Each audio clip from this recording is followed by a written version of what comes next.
Welcome to పూరాలుకర్.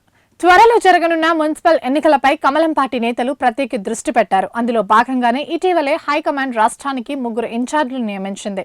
వారి ఆధ్వర్యంలోనే ఎన్నికల ప్రక్రియ, అభ్యర్థుల ఎంపిక, ప్రచార సరళి ఉండనుంది. ఎన్నికల్లో అభ్యర్థుల విజయం కోసం రాష్ట్ర వ్యాప్తంగా 5 చోట్ల బహిరంగ సభలు నిర్వహించాలని పార్టీ పెద్దలు నిర్ణయించినట్టు తెలిసిందే. సభలకు సంబంధించిన ప్రతిపాదనలు ఇప్పటికే బీజేపీ జాతీయ ప్రధాన కార్యదర్శి బిఎల్ సంతోష్ కు పంపించినట్టు పార్టీ సీనియర్ నేతలు తెలిపారు. ఎన్నికల ప్రచారానికి రాష్ట్ర నేతలతో పాటు జాతీయ నాయకత్వం, వివిధ రాష్ట్రాలకు చెందిన మంత్రులు కూడా రానున్నట్టు పార్టీ వర్గాల ద్వారా తెలిసిందే. కరీంనగర్, నిజామాబాద్ సభలకు బీజేపీ జాతీయ అధ్యక్షుడు నితిన్ నబీన్, మహబూబ్ నగర్ లో జరిగే సభకు జేపీ నడ్డా, సూర్యాపేట్, నల్గొండ, ఖమ్మం జిల్లాల్లో రాజ్నాథ్ సింగ్ హాజరు కానున్నారు.